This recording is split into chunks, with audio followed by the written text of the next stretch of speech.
I feel like every time I film a monthly wrap up video, I am like post shower. Don't ask. Don't ask. Ignore the hair and don't ask. Hello, everyone, and welcome back or welcome to this wonderful little corner of the internet that I call home. For those of you who may not know me, hi, my name is Paige. I really like reading, and we are finally doing our March 2024 reading wrap up. I do one of these every month, just like I do a monthly TBR every month, but this one has been a long time coming because I just got back from a 10-day trip to Ireland. Oh, yeah, literally doesn't pertain to this video at all. I just feel the need to say it. I've been saying it in everything I've been filming, like Ireland, Ireland, Ireland. Ireland. In case you're wondering, had a great time. I'm having a vlog come out about that soon on my vlog channel if you're interested. It's in the description. But that's not what we're here for. We're here to talk about March. I don't even really know what happened. I don't know what happened. I know I read, like, there's a stack of books here I obviously read, but I think I was in a fever dream for all of March because I had a market, and then I had finals, and then I was preparing for the trip, and then I left for my trip. So I don't remember. I don't remember like anything that I've read in the past month, which is not good. Either way, we're still going to talk about the books that I read, and maybe some of my opinions will come back to me. But as always, we're going to start with the analytic side because I'm an analytic girly and I like to share them with you. So here's my March 2024 reading analytics. I never memorize these, so I have them all written on my computer. So excuse me while I look off to the side where my notes are. But starting with my goals for March, I didn't make any. I do have like this ongoing thing that I have so many library books checked out right now and I want to read them all. Like I don't want to just give up. Like I want to at least try. Like if I DNF one, that's a different story, but don't want to just give it back, and I'm doing good on that. Haven't done that yet. That we're doing good on that part, But I really didn't have any other goals. Maybe I made some and I just don't remember. But I don't remember. So let's just move on. Let's just move on from that part. In March, I read 11 books. Not bad, not great. I had a 6-book TBR this month, and I've only read 2. Or I only read 2. I read 2 of them. I read 2 of them. In the beginning of the year, I think I also picked out like 20 or 25 books that I wanted to read in 2024, and I did not read any of those this month. I still have 19 books left on that list. As far as book breakdown, this one was very surprising to me. I read 5 library books, none on my Kindle, and 6 from my physical stack. Very good. Very, very good. Very glad. Very surprised there's no Kindle in there. Very surprised. Honestly, I should have started a section for audiobooks, because technically 2 of these I listened to, but we're just not gonna worry about that. As far as ratings and star breakdown goes, here's what we got going on. I gave out 2 1-stars, 1 2-star, 2 2.5s, 2 3s, 3 3.5s, and 1 4.5. That's an average rating of 2.73. About 2.7, not even 3, just 2.73 average stars for the month of March. It was not a good month. And then moving on to the last little section that we talk about, my pages. The shortest book that I read was the Little Golden Taylor Swift book, which was 23 pages, and the longest book that I read was A Touch of Ruin, which was 437 pages. Adding together all the pages that I read this month, that is a grand total of 2,983, with an average of 271.2 pages per book. I don't know if that's good, bad, or in between, but that's what we got going on. Now we've come to the fun part of the video where we get to talk about all the books I read and my detailed ratings and what I thought. This is the part that I love and the part that I hate. Oh my gosh, let's go. Very, very big, quick disclaimer. I have read so many library books in this past month that had to be returned to the library, so I only have part of my stack on hand. But for the ones that I don't have on hand, we'll get a lovely little picture like I always do. I do that even with the ones that I have a physical copy for because it just makes sense for me with the way that I move while I talk. Let's just get going. What is going on right now? Let's just go. Starting off, the first 3 of these books are books that are from my thriller and mystery video that I posted earlier this month. The first one being None of This Is True by Lisa Jewell. I don't have the physical copy. Take a beautiful little picture. I Ugh. I know Lisa Jewell is so loved and so like well known for her thrillers, like one of those authors that you hear about all the time on social media, but this one just did not hit for me. It just didn't. I also kind of knew from the start what was going on. Like I kind of knew that something was weird, and I think I didn't like the ending in this one. I can't remember. I just remember that I really didn't like it because I gave it a 2.5. Oh wait, I do remember that I hated the ending so much that I needed to have a debrief session with my mom because she read the book and I needed to know how she felt. So if that gives you any kind of stance, that's how I was feeling. Going into this book, I expected like southern, deep southern because it takes place in the south. And I got that, but not in the form that I was hoping. I was hoping for like Southern Belle, just like, you know, is it called like cutesy southern? I don't know, but just like they all talk with this southern accent. They got those big poofy dresses, the cowboy boots, what have you. This was not that. This was Southern in the form of like family feuds and everyone wanting to murder each other. And this family was mad at this family, which led to this crime happening. And that family was mad at the crime. So this other stuff happened. And I just, A, didn't really understand, B, wasn't totally interested, and C, didn't love any of the characters. I know that for a while I was bordering on do I DNF this? I gave it a 2. So it's obviously not like bad, but it's not great. It's not great. It just wasn't great. It didn't hit what it needed to hit for me, and I guess I'm glad I read it. I don't know. I don't even remember much about this. Just 2 stars. 2 stars. But then we moved on to my favorite book from that video, which was The Family Game by Catherine Steadman. I don't have the physical copy. I'm so sorry. Going into it, I did not have very high expectations for this book at all. I did not have any. There were no thoughts, nothing. But I fell in love with it. I did. I fell in love with it in the beginning. This book was 100% just family drama. That is all that it was. And I lived for that. I was eating it up. I'm like, ooh, look at him. Ooh, ooh.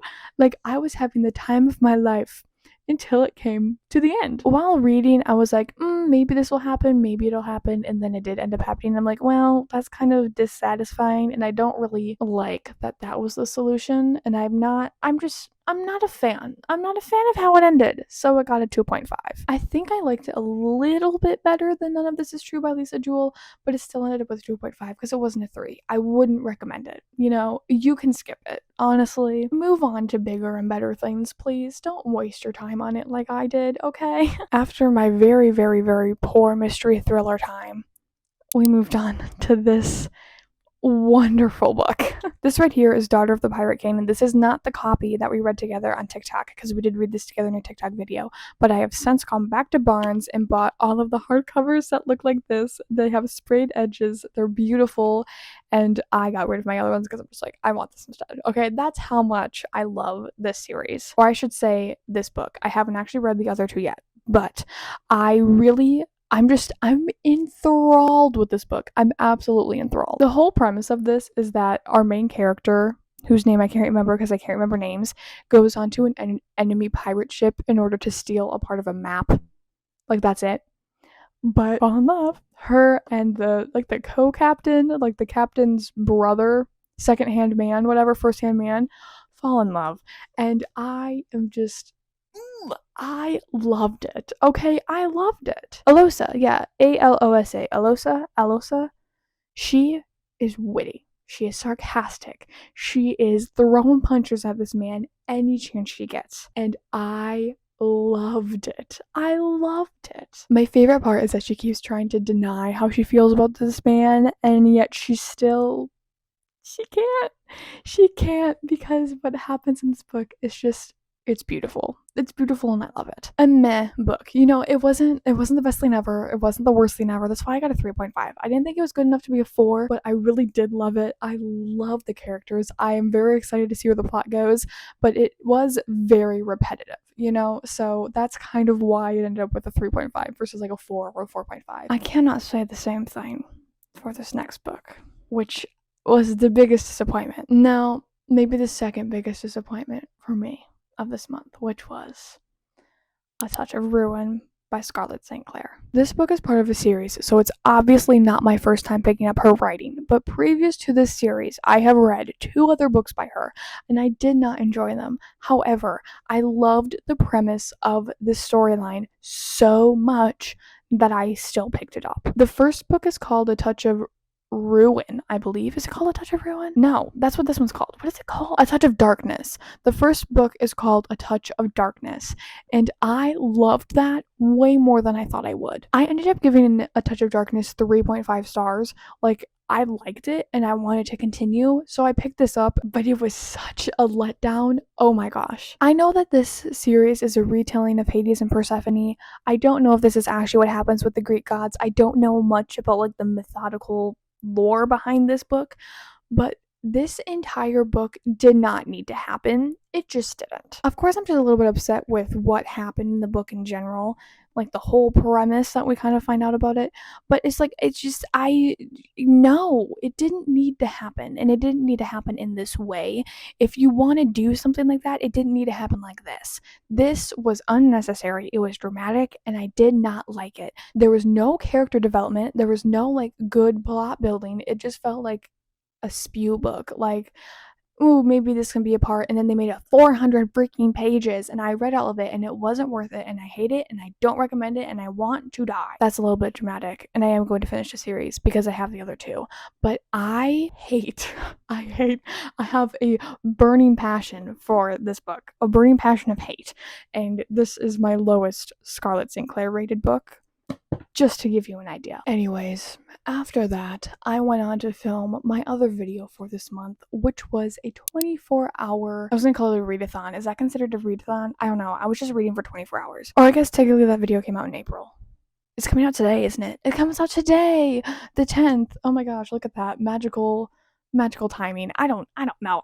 Anyways, the first book that I picked up in that video was An Education in Malice by S.T. Gibson, and I was pleasantly surprised. This was my first dip into the dark academia genre, or at least that's what it was called on Goodreads and what it was called in like the sections of my library and everything, but it honestly did not feel that bad. I don't know. I'm someone who enjoys a dark romance from time to time, so maybe it's just that I like this kind of content in my books, but some people who I watch on BookTube or BookTok or Bookstagram, what have you, are not vibing with dark academia, but I vibed with it. I liked this book. I was having a grand old time. It was entertaining, and I really enjoyed it. With that being said, it did only get a 3, but it's not because the book was bad. It's because the book had a supernatural element to it that I did not know about, and I did not know it was that heavy on going into the book.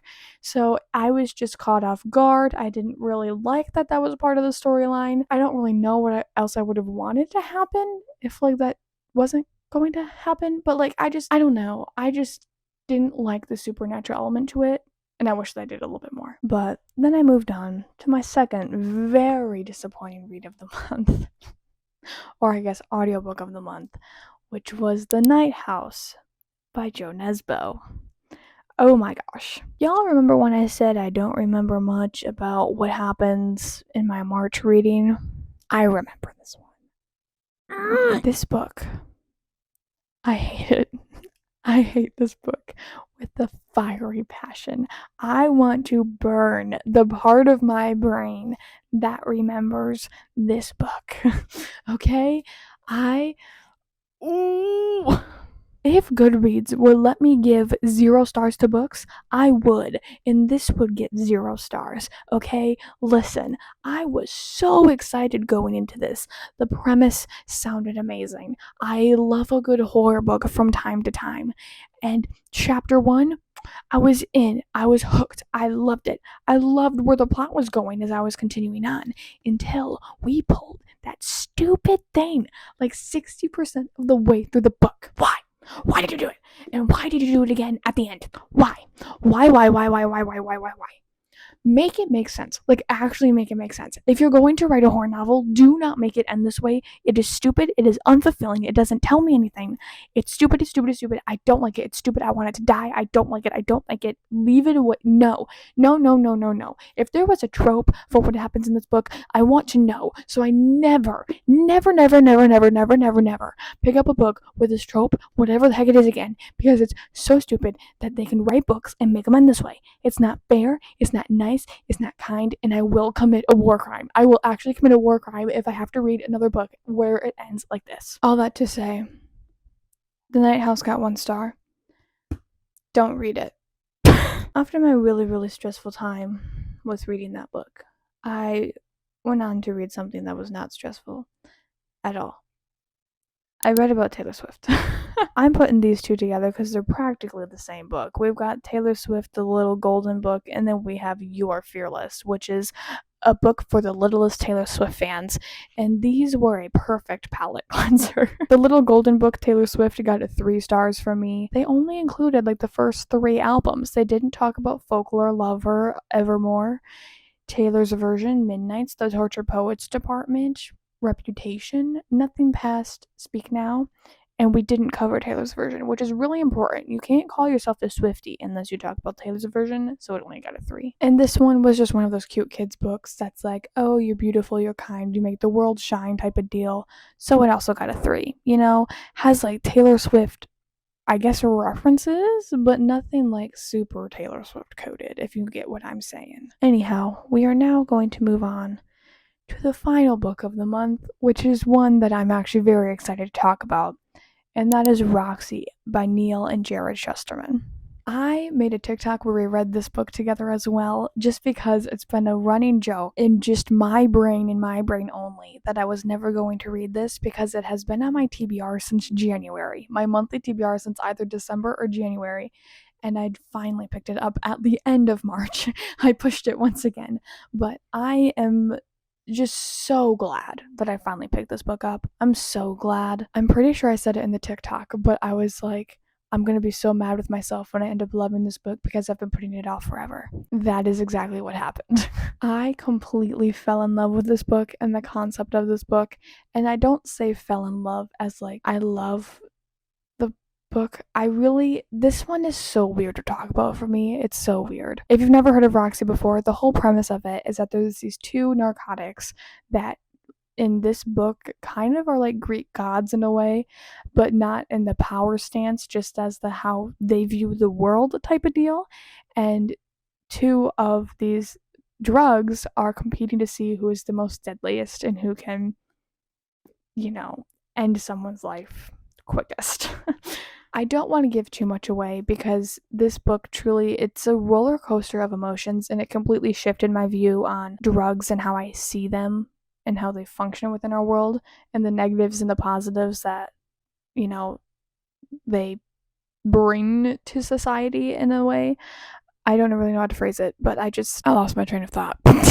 When I finished this book, I did go and read some of the Goodreads reviews on it just because I was curious what other people thought, because for me, this was like a very personal, close attachment to me, kind of, because like the issues that are talked about in this book are issues that I have and issues who some of my friends have or had, and it's just, one of those books where it struck a chord, but not in a bad way, like in a very I think it was all very well represented.